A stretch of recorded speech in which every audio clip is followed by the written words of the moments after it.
Bismillahirrahmanirrahim.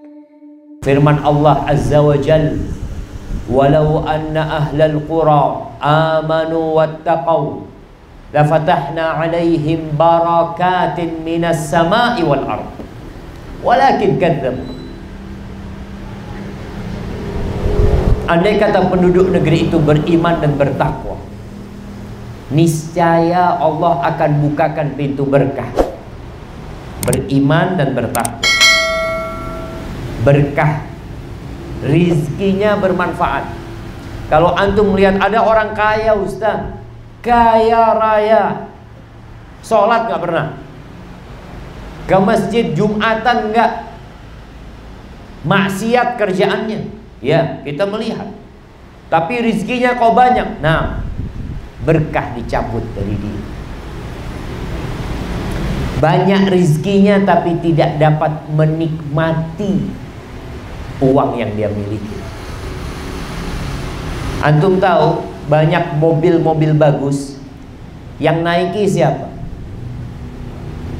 Supir. Majikannya nggak bisa naik, nggak bisa, sakit. Dia punya mobil mewah yang menikmatin supirnya. Berapa banyak villa-villa yang Masya Allah mahal harganya, mewah dan indah. Siapa yang menempati? Pembantu. Bosnya belum tentu nempati. Wallahu alam kapan dia nempati. Kadang-kala sampai mati, mungkin bertahun-tahun dia cuma sekali dua kali ke tempat tersebut. Jadi hilang berkahnya. Beriman dan bertakwa, antum dapat rezeki berkah. Yang ketiga, tawakal. Apa artinya tawakal? Apa? Angkat tangan yang mau jawab. Mana hadiahnya jemaah? Ada hadiahnya enggak? Ada. Baik, fadhal. Berserah diri. Apa maksudnya berserah diri? Kasih contoh. Nih, kasih beliau. Nah, ya sebutkan namanya. Nama saya Eko. Mas Eko. Apa artinya Eko itu? Satu. Antum cuma anak satu-satunya? Anak pertama. Oh, anak pertama. Siap. Gimana Mas Eko? Berserah diri itu pasrah dengan kodrat Allah, pasrah dengan takdir yang diberikan oleh Allah. Siap, kasih hadiahnya. Jamaah, tawakal itu artinya percaya sama Allah dan menyerahkan semuanya sama Allah Azza wa Jalla. Ya udah. Bicara COVID-19, kita mungkin sudah cuci tangan kita dengan apa? Hand sanitizer. Mulut udah ditutup pakai masker. Salaman nggak mau. Nggak apa-apa. Kalau memang kita kadang-kala nggak mau salaman itu bukan karena kita takut sama orang ini, tapi kita menjaga orang ini. Mungkin ana yang terinfeksi, ana nggak tahu. Kita nggak tahu kalau kita terinfeksi. Kalau batuk pilek mulai lambat, batuk pilek, tak beres-beres. Sekarang ini kondisinya mencekam. Kita laksanakan perintah Allah. Dan yang namanya tawakal itu adalah amalan hati. Amalan hati. Percaya sama Allah dan menyerahkan semuanya sama Allah Azza wa Jalla. Yang terjadi biarlah terjadi. Perintah Allah untuk menjaga diri, untuk membentengi diri. Rasul sallallahu alaihi wasallam mengatakan firra minal majdum, firaraka minal asad.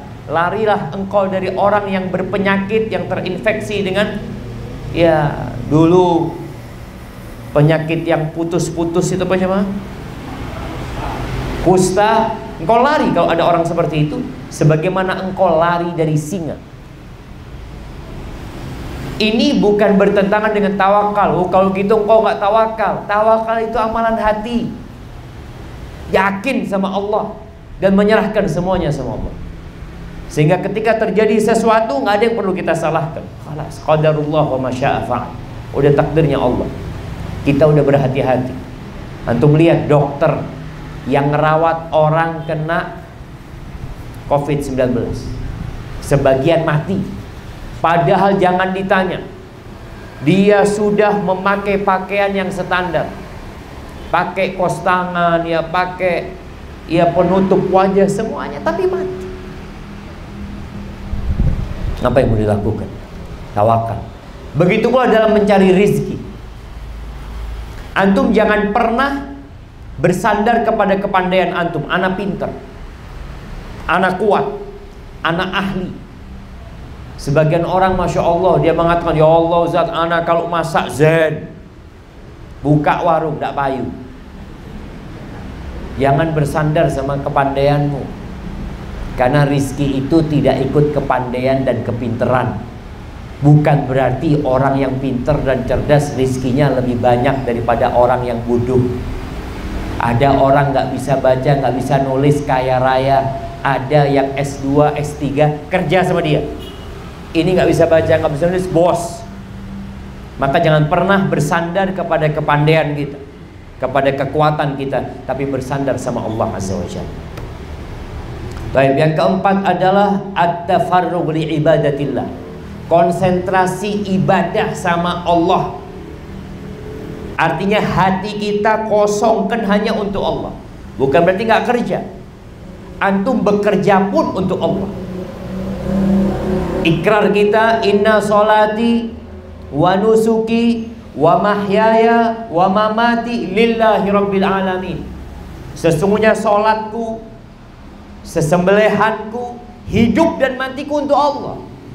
Jadi ketika antum berangkat ke tempat kerja, hatinya itu untuk Allah Azza wa Jalla. Pulang dari masjid ke tempat kerja, ingat fadhkurullaha katsiran, ingat sama Allah lagi. Apapun yang antum kerjakan, tetap niatnya lillahi ta'ala, bukan untuk riya, bukan untuk pamer. Kemudian yang kelima, ini yang baru kajian kita hari ini. Yang kelima adalah melaksanakan ibadah haji dan umroh. Mengikuti haji dengan umroh. Habis umroh berangkat haji, habis haji berangkat umroh, umroh berangkat haji lagi. Ustaz, bukankah umroh dan haji itu mengeluarkan uang banyak? Iya, tapi Allah akan ganti. Bahkan kata Rasulullah sallallahu alaihi wasallam, tabi'u bainal haji wal umrah. Ikuti haji itu dengan umrah. Ya seperti itu. Ada sahabat yang hajinya sampai 60 kali, yang umrahnya jangan ditanya berapa kali. Fa innahuma, sesungguhnya ibadah umrah dan haji ini yanfiyanil faqra wal kufra atau yanfiyanil kufra wal faqra kama yanfil kir khabathal hadid. Sesungguhnya haji dan umrah ini menghilangkan, menghapuskan kekafiran dan kefakiran. Dua yang dihapuskan dengan haji dan umrah ini, yang satu kekafiran, yang dua kefakiran. Orang ini insya Allah dijaga imannya, ini asalkan ikhlas lillahi ta'ala, insya Allah mati husnul khatimah. Dan miskin insya Allah jauh dari kemiskinan. Jamaah, ana dulu waktu masih mahasiswa di Madinah, ana sempat jadi reporter musim haji untuk radio di sana. Ya kita ngobrol sama beberapa jamaah haji, kesan dan pesan mereka ketika berada di Mekah dan Madinah, bagaimana kok bisa berangkat haji. Pernah anak ketemu dengan orang tua, insya Allah dari Kediri. Tua dia sudah. Kalau lihat penampilannya, masya Allah, penampilan antum lebih kaya dari dia. Orang kan kadang-kala dompetnya kosong, tapi penampilannya yang orang soki. Ada yang seperti itu. Ini orang penampilannya biasa-biasa. Di Masjid Nabawi anak tanya, Bapak udah berapa kali haji? Kata dia, alhamdulillah sudah 3 kali haji. Semuanya haji plus. Iya, haji plus itu sekarang jamaah berapa? Kira-kira 10.000 US dollar. Ini haji plus. Kalau haji yang furoda jangan 10.000 US dollar. Jadi ya 150 juta bersama istrinya. Berarti 300 juta. Belum sangunya, oleh-oleh yang harus dibeli. Itu cuma biayanya. Anak tanya, Masya Allah, apa yang menyebabkan Bapak termotivasi untuk haji lagi dan haji lagi? Dia cerita, Pak Ustadz, waktu saya haji yang pertama itu, saya ngomong sama istri, nanti kalau punya rezeki nggak usah haji lah, kita bangun masjid. Uangnya nanti kalau punya rezeki bangun masjid. Subhanallah, kata dia, Pak Ustadz, kita pulang haji dapat rezeki, dia punya usaha, dapat rezeki banyak Ustadz. Akhirnya kita bangun masjid. Selesai masjidnya, rizkinya nggak berhenti. Akhirnya kita gunakan daftar haji lagi. Berangkatlah kita haji yang kedua. Setelah haji yang kedua, ngomong lagi sama istri, nanti kalau punya rezeki ngapain kita? Oh, jalan di kampung, kita aspal yuk. Kata dia, iyalah, nggak usah daftar haji, kita aspal tuh jalan di kampung. Masya Allah, pulang haji dapat rezeki di aspal jalan di kampung dia. Selesai ngaspal Pak Ustadz, rezeki itu datang lagi. Dan ini berangkat yang ketiga. Maka antum niatkan kalau punya rezeki berangkat haji. Orang tuanya tolong dimotivasi untuk berangkat haji. Sampaikan kepada orang tuanya. Kadangkala orang Indonesia ini punya mobil tapi nggak berangkat haji, punya rumah tapi nggak berangkat haji. Punya rumah itu wajib apa sunnah? Wajib apa sunnah? Nggak wajib, nggak sunnah. Antum nggak punya rumah sampai mati di rumah kontrakan dosa? Enggak dosa. Ya Allah, anak mati di rumah kontrakan, su'ul khotimah. Nggak ada su'ul khotimah. Jadi karena memang punya rumah itu bukan sebuah kewajiban. Artinya ada orang yang sampai mati di rumah kontrakan, nggak apa-apa, nggak dosa. Mobil, wajib apa nggak punya mobil? Sekarang antum ada taksi online, nggak punya mobil sampai mati nggak dosa. Tapi kebanyakan orang kadangkala baru punya rezeki yang dipikir apa? Oh, renovasi rumah, bangun rumah, beli mobil, daftar haji. Punya rezeki yang pertama daftar haji. Haji ini kewajiban buat orang yang mampu.